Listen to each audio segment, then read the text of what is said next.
Record.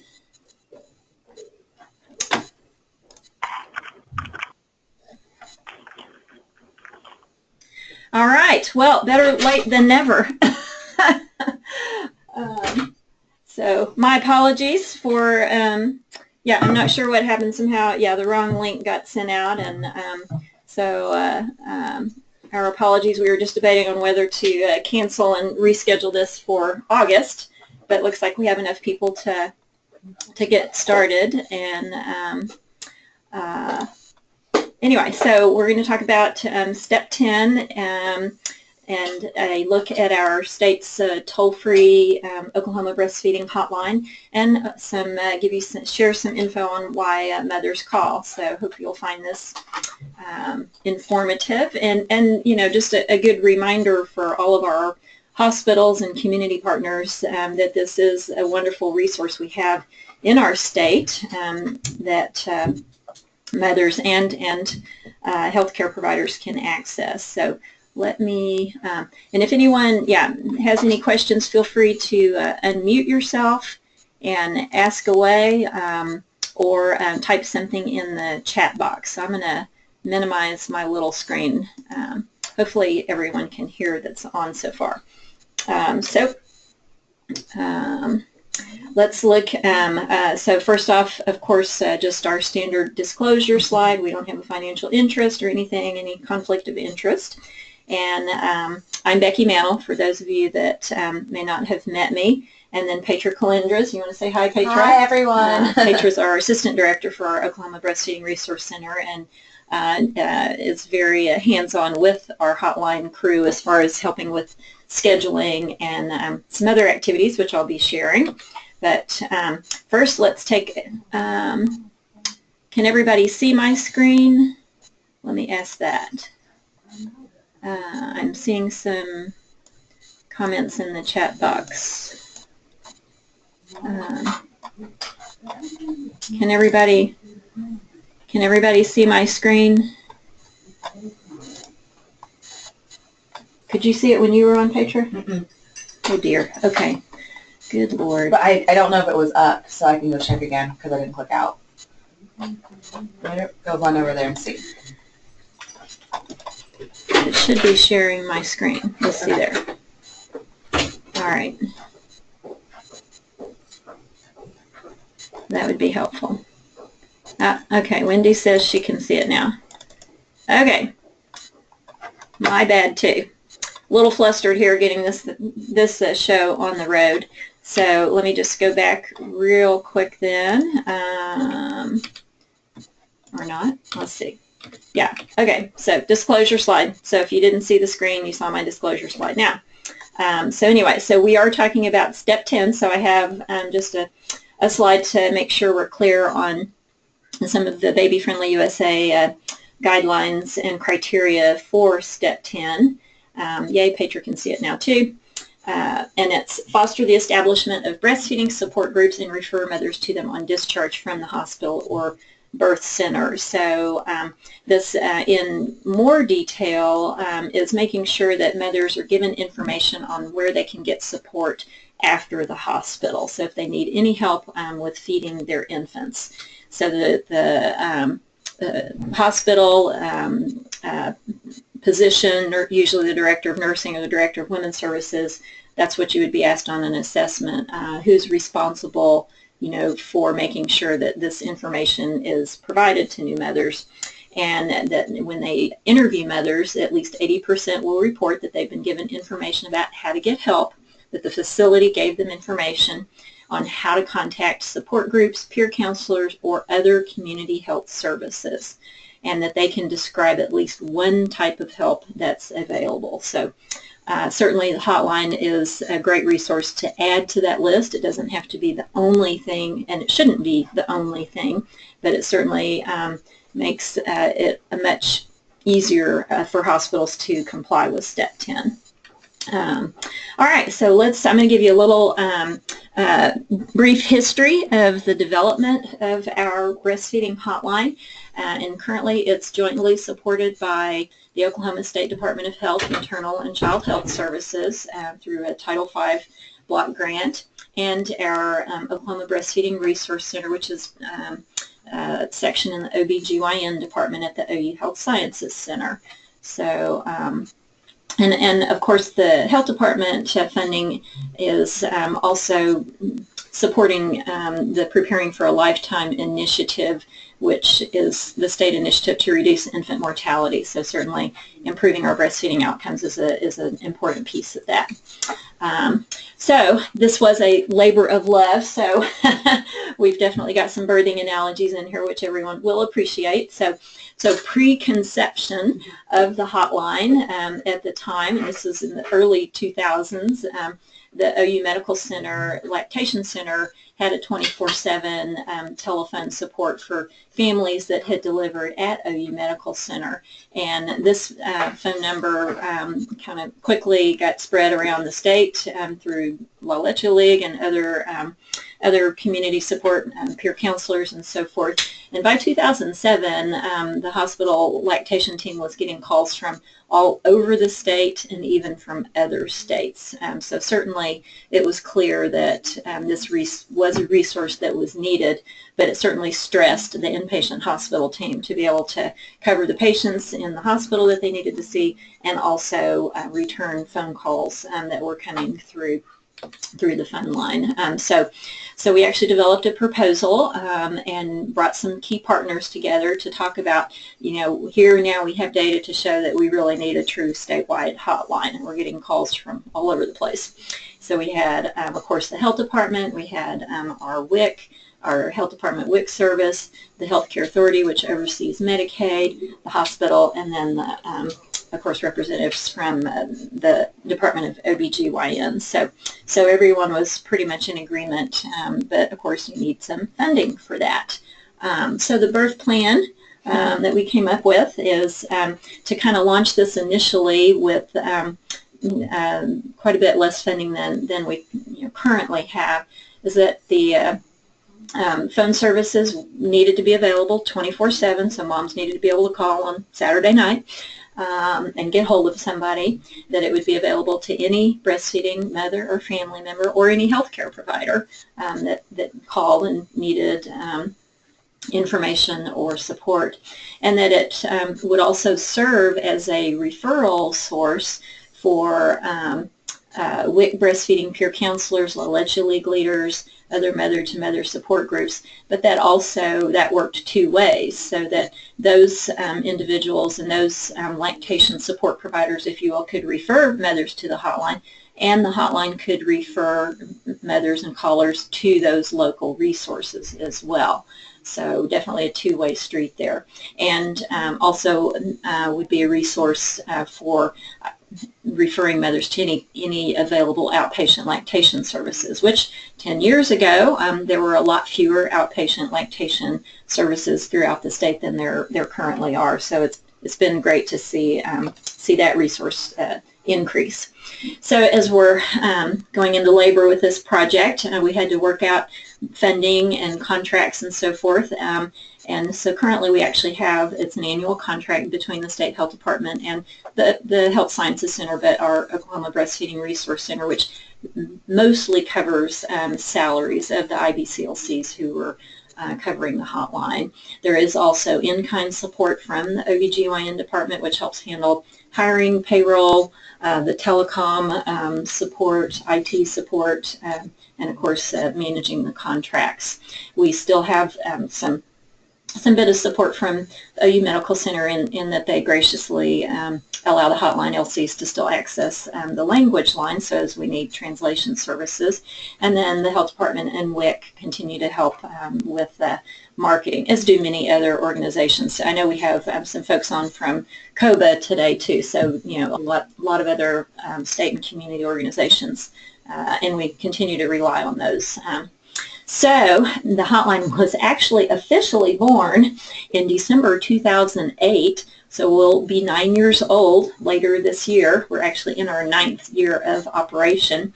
And when it was initially launched, it was kind of a soft launch in December, and then more full-blown kind of press releases and so forth that went out in January, but as soon as we were ready, we wanted to turn it on and get it going, and mothers were calling. So, and so that in that first year, the hotline continued to was answered during business hours by the IBCLCs that were actually on duty at the hospital. They could also, in the days of pagers, page the IBCLC directly, and there were some, behind the scenes contract services worked out so that the hotline funding was paying for that time, not the hospital itself. But that was one way that we could kind of make this transition. And after hours and weekends, callers could leave a message, but if it was an urgent call, they could page the IBCLC that was on call for the hotline. That was, at night or on the weekends, and then any non-urgent messages would get returned during business hours. So that was kind of the initial birth. And then as we, moved on past the initial birth experience, we saw the volume increase, and we knew we needed to work out a plan to schedule IBCLC coverage, hotline coverage, who weren't also in the hospital seeing patients, because we knew that plan wasn't going to last for very long. So we quickly outgrew that, and I guess I could call it a growth spurt too. We needed to cover a bit more on the administrative cost side. We needed to work out electronic documentation because we were doing everything on paper, and then of course look at the cost of marketing and promoting the hotline. So MCH explored some additional funding sources and came through on that end, which was extremely exciting. On the university side, we looked at electronic documentation options to help save cost and help minimize more of that administrative overhead. So those were some early changes. So I've got a number of stories interspersed throughout this presentation, and I'm just going to pause too and see if any questions from anybody so far. I don't see any in the chat box.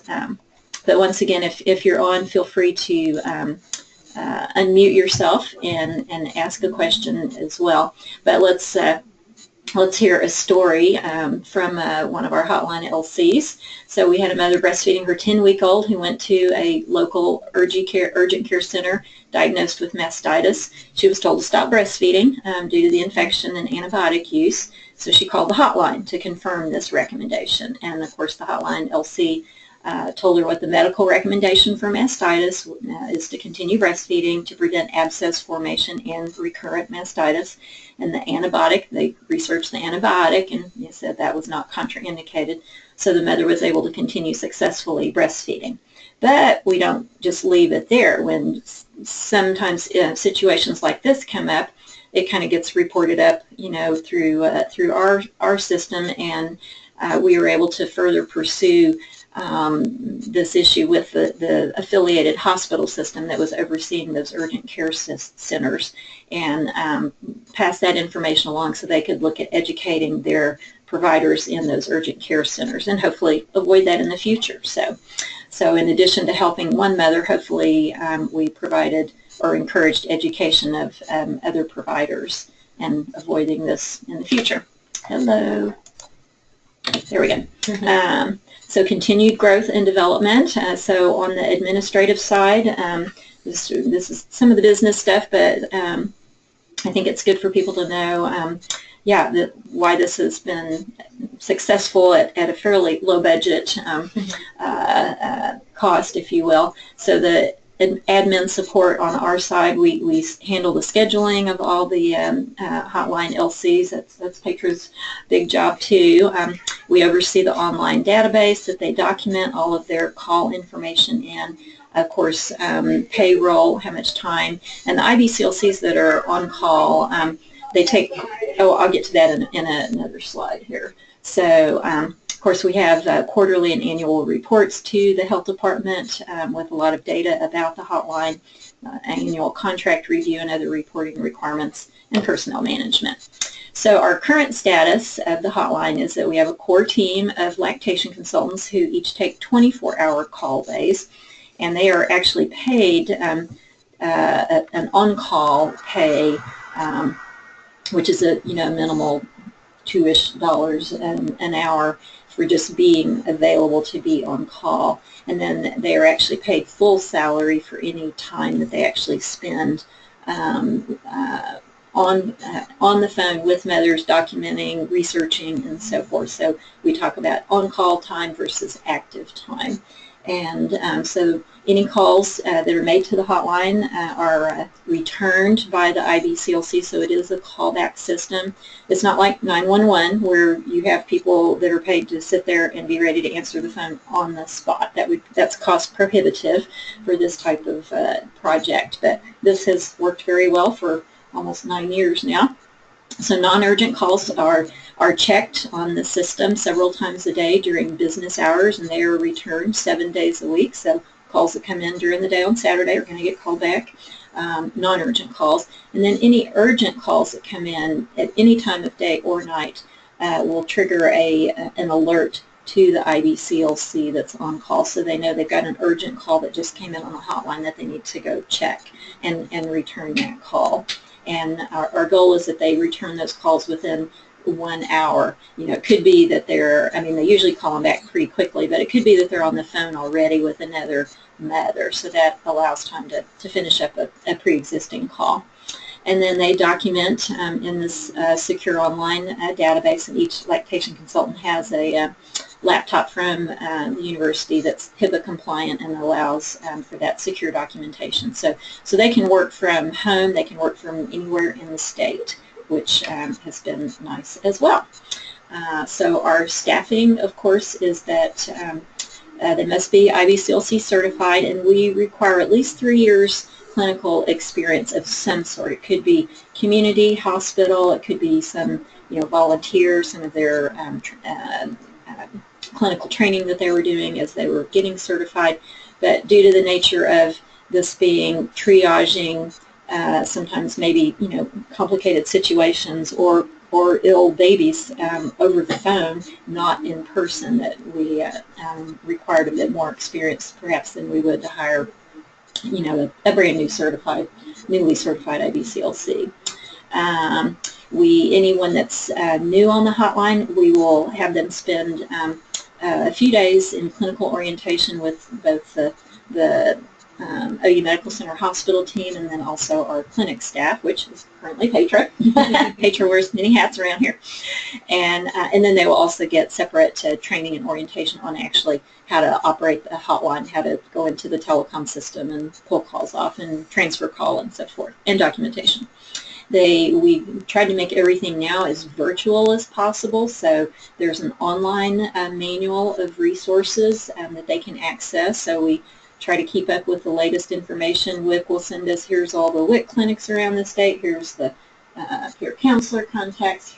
We try to get the most current information on where mothers can get buy or rent mostly rent breast pumps, and then of course the lactation consultant services and so forth. They also are always provided the most current edition of the Tom Hale Medications and Mother's Milk text, and also the app for that, so they can access that resource on their cell phones, because they are using their personal cell phones. But as I said before, they can live anywhere in the state and work remotely. So, and here is our kind of most, not the most current picture, but anyway, that's Petra there separately, because we didn't have her on board at the time we had our last. We don't get these gals together very often since they live all over the place.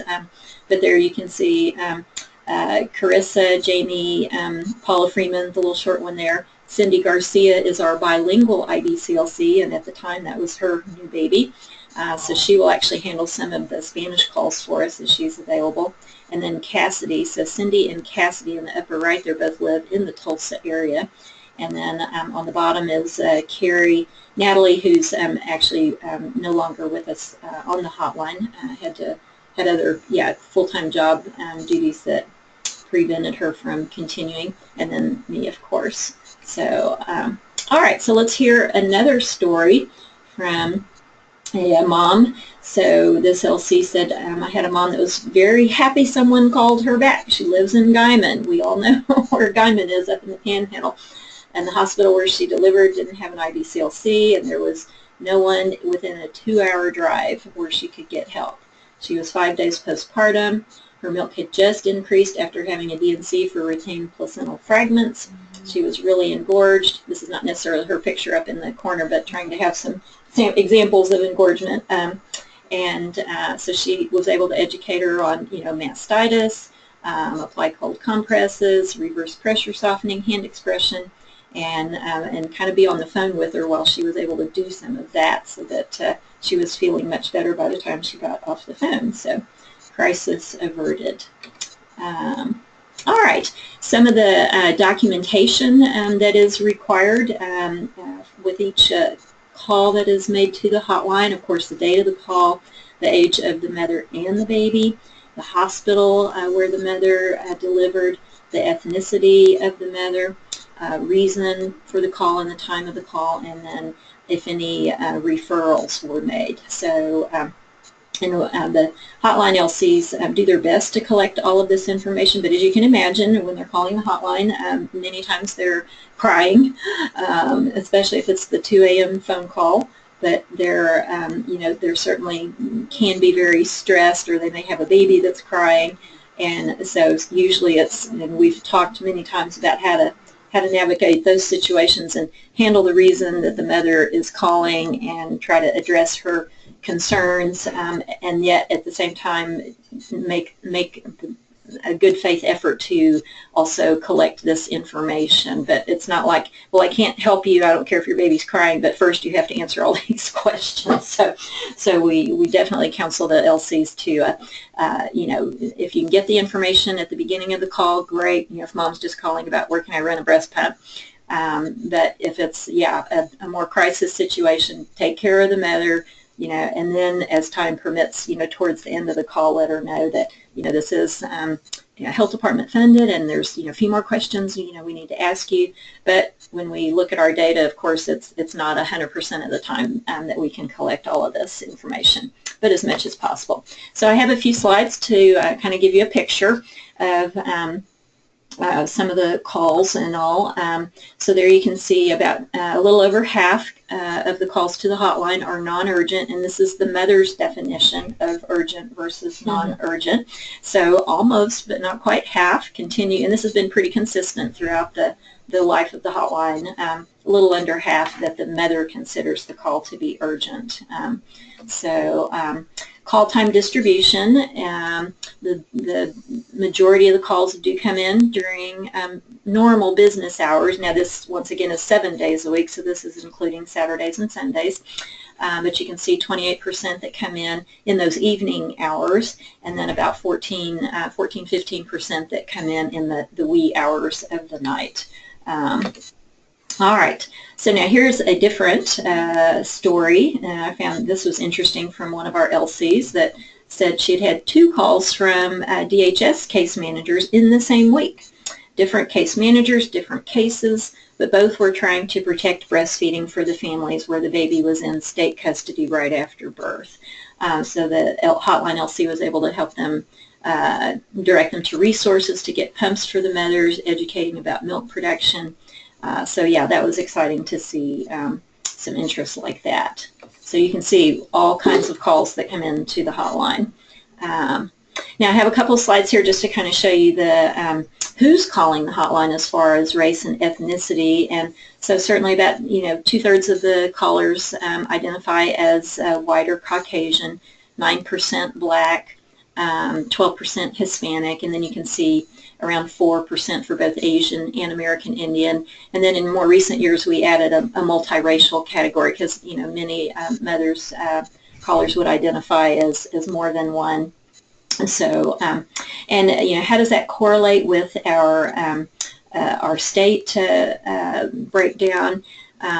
You can see it's, we have 70, currently, this is the most current figures I could find, 76% of our population identify as white, 10% Black, and now probably the biggest disparity you see is 11% American Indian. So if we go back to this graph, you can see about 4% on here that identifies American Indian. However, we do have quite a mix here in this multiracial group. So that's going to also include some American Indian, but definitely a gap there in that particular population. Not too far off for both the Asian and the Hispanic communities as well. So so nice to see that there's overall some consistency with our demographics of our population.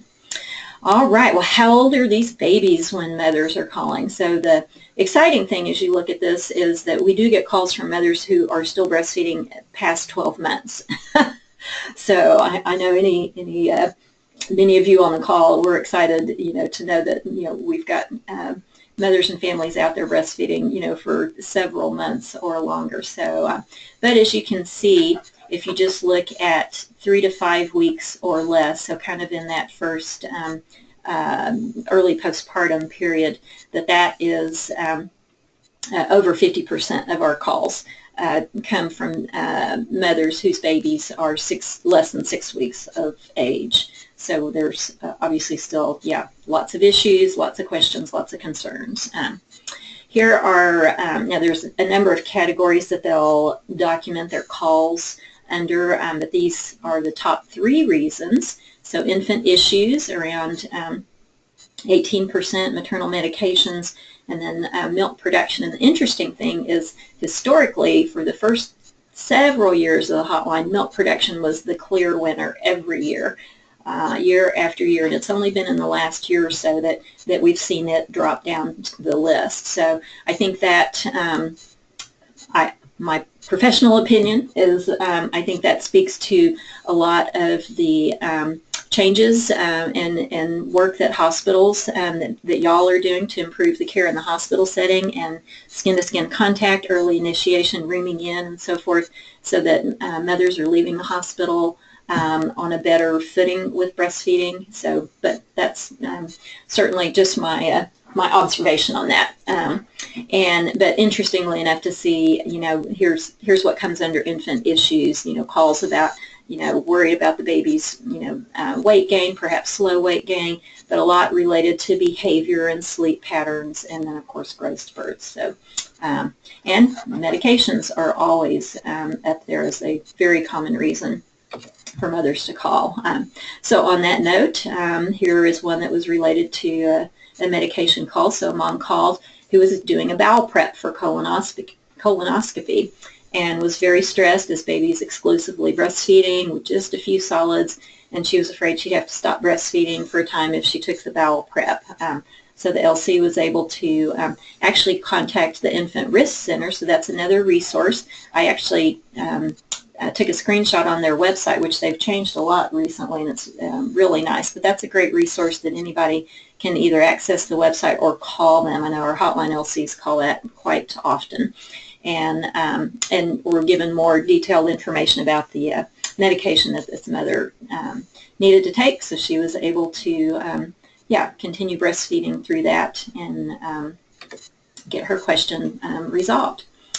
Where do we refer mothers to, or what are some of the common needs that they have if they need to be referred? Now, not everyone, of course, needs a referral, but the clear trend over the years has been often referring mother or baby back to their health care provider. Maybe the Hotline LC has done what they can to address the issue, but it looks like you might, it sounds like you might have a breast infection and you really need to go see your family physician or your OB provider, or the baby needs to be seen because we're concerned about output and weight gain and so forth. So definitely their health care provider, but always, these are the two main ones year after year.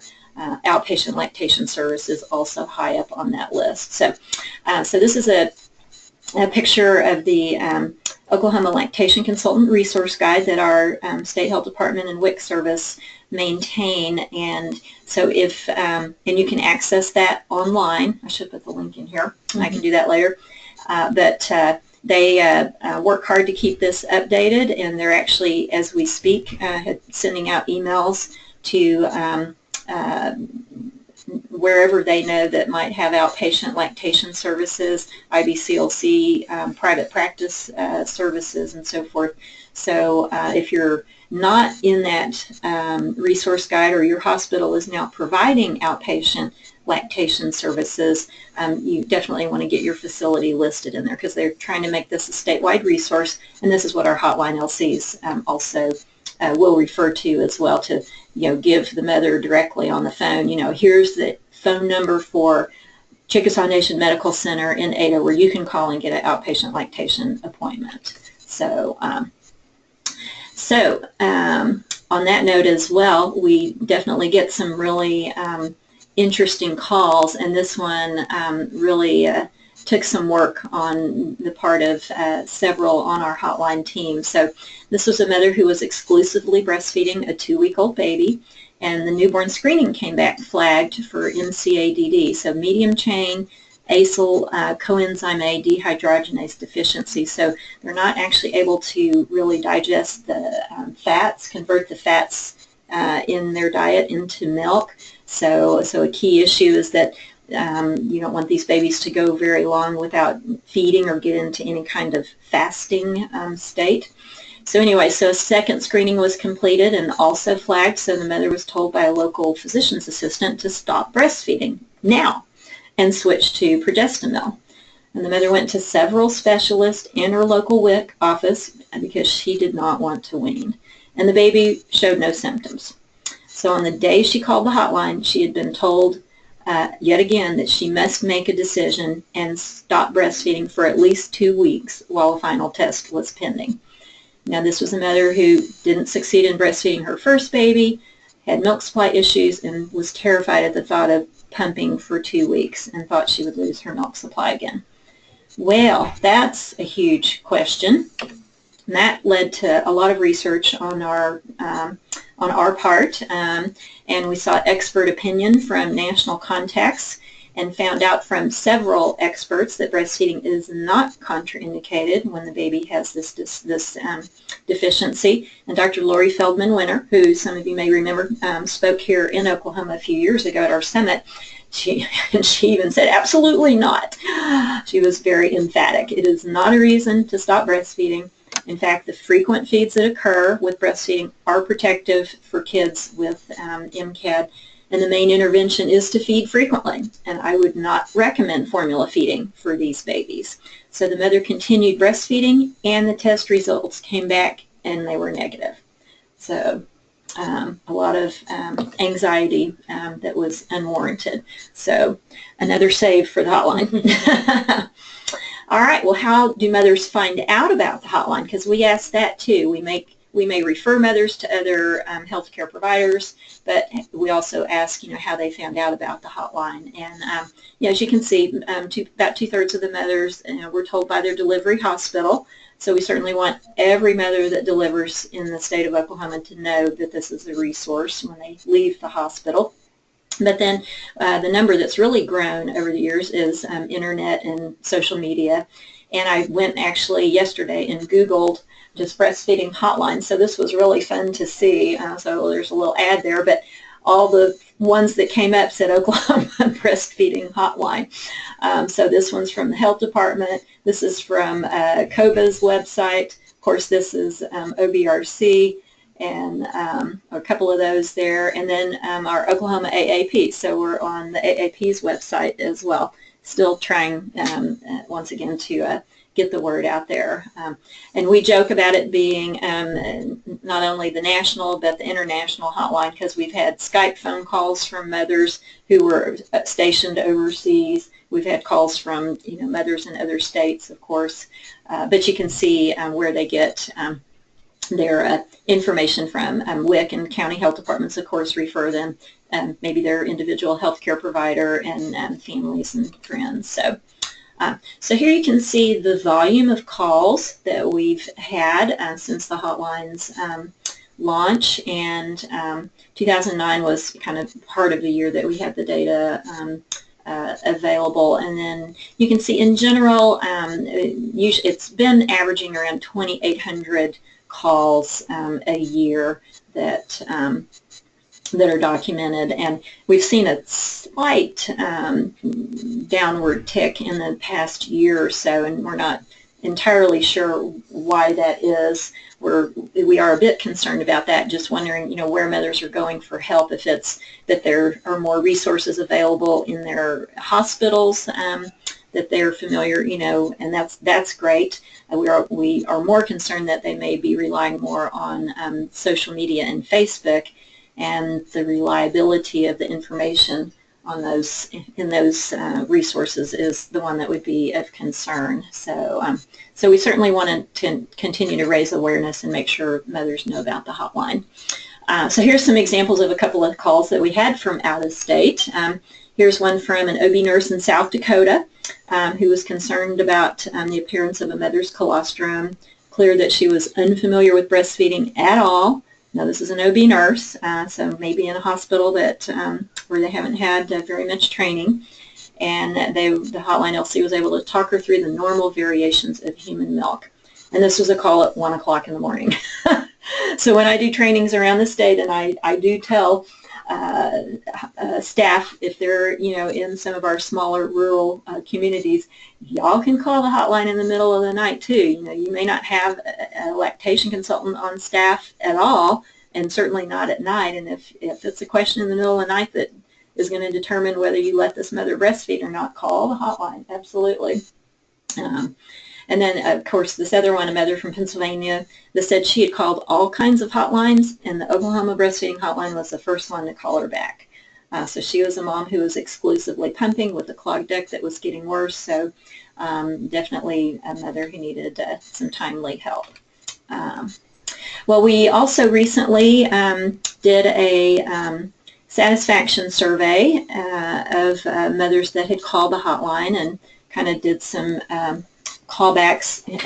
We had to ask permission as mothers were calling the hotline if they could get a call back, and so we had a sampling of mothers over about a 2-year period of time.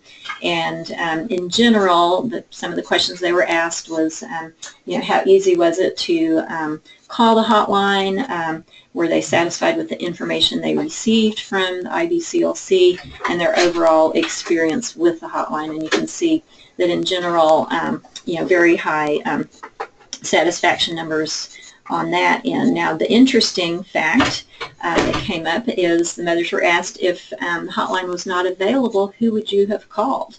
And 31% said they would have not called anyone for help.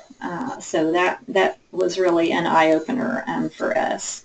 So, and I think, for all of us to know. All right, so a couple more stories here.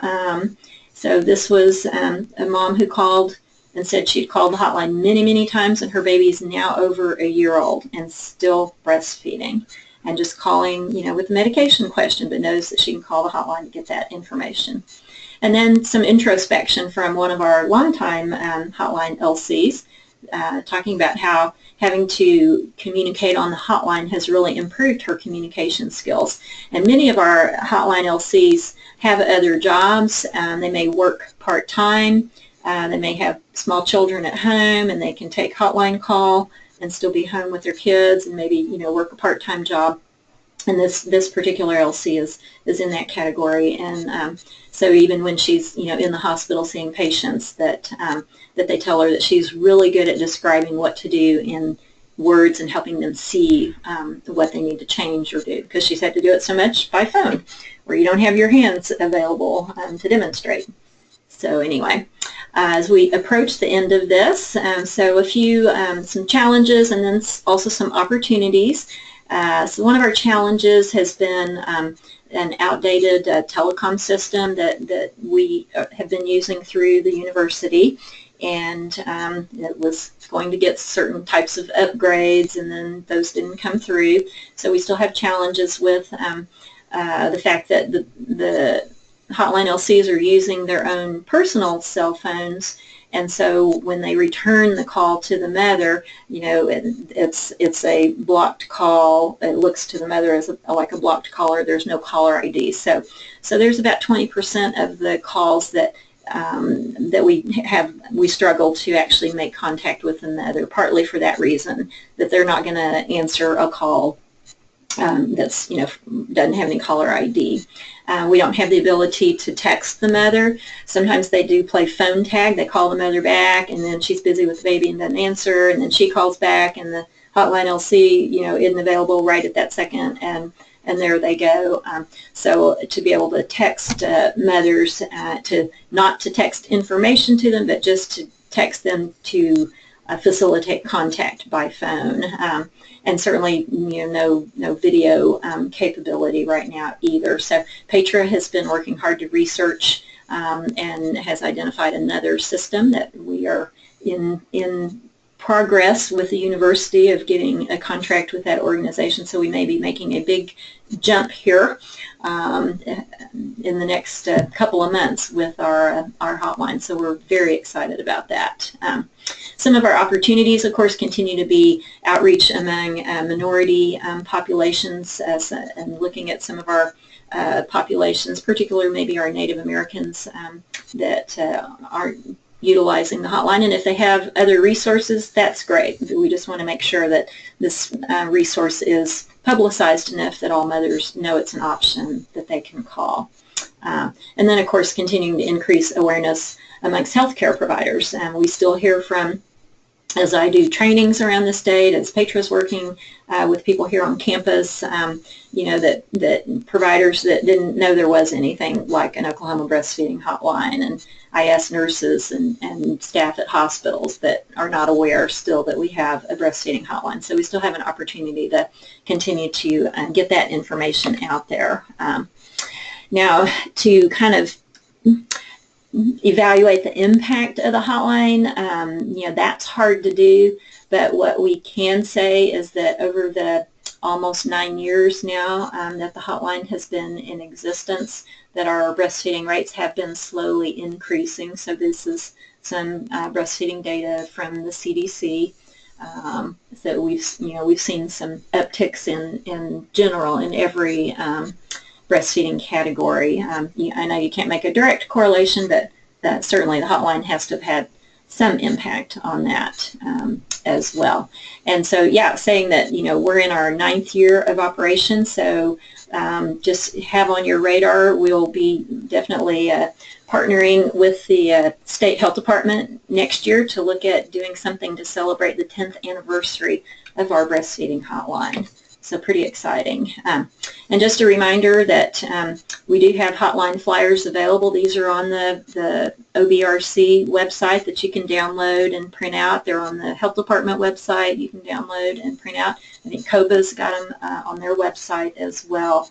So definitely, and in English and Spanish. So, and last but not least, this is my last slide, but just a brief announcement and reminder that our next Becoming Baby Friendly in Oklahoma Summit is scheduled for Friday, March 2nd, so mark that date on your calendars. And we have at least an early announcement that our 2 keynote speakers are confirmed.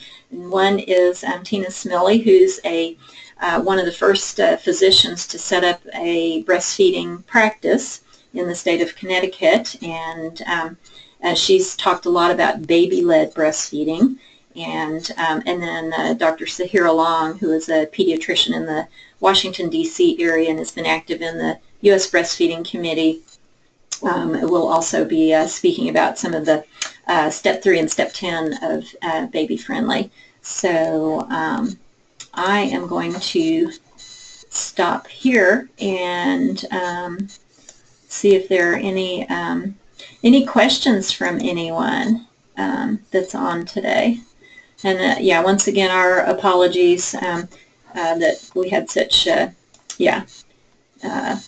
such a trial getting started on this one today. But we will definitely send the slides out to everyone, and the recording too, either by the end of this week or early next week. So, and they're always posted on our website as well. Okay, I see a question. What are the costs for outpatient lactation services at the local hospitals? That's a great question, and that's going to vary probably depending on how they're billing. But at least in Oklahoma, If the mother is seen by an IBCLC who also has either a nursing or dietitian license, then they can have up to 6 lactation consults as their Medicaid benefit. So then it's going to, mothers that are privately insured, it's going to vary depending on, you know, what their insurance covers as well. So I would say look in the, if you're in a, you know, whatever, if you're interested about a particular community or a particular hospital lactation service, you can certainly get that their contact information out of the lactation consultant resource guide and call and ask as well. I think most are going to, well, I shouldn't say most, but I think a good number of them, you know, will bill the mother's insurance. But some may have a copay, and some, you know, may expect the mother to pay cash up front depending on the insurance she has. So I see a question from Ruth. How much are you referring to peer support sources? I think quite a bit. I think anytime they identify a mother, depending on the issue, the reason that she was calling, and certainly a lot of those questions related to infant issues and growth spurts and baby behavior and sleep patterns and so forth, that those would be good examples of benefiting from peer support services. So just once again knowing, you know, what's available as well, knowing where which WIC clinics have breastfeeding peer counselors. What about baby cafes and COBA baby cafes? So that's sometimes a challenge for us, is just keeping up with the information of resources that are available. So. And another question is, Hotline making a difference in WIC participation? I don't know the answer to that. And maybe if you could elaborate, I'm not sure, like, is the Hotline encouraging mothers to enroll in WIC? I would definitely say yes, if they speak to a mother who is WIC eligible and is not enrolled in WIC, they definitely would encourage them to get signed up, and they would educate them about breastfeeding support and resources such as peer counselors or breast pumps and so forth that WIC can provide to those mothers. And then another question, would you like us to report misinformation from care providers so you can contact them for training and information sharing? Yes, you certainly can let us know. If it's anything that we might be able to facilitate getting, you know, accurate information, or at least getting, you know, the rest of the story. Sometimes, you know, there's more to the story than what we have, you know, heard initially. But in letting, you know, the care providers know that there's a breastfeeding hotline, definitely. But yes, you could certainly call the.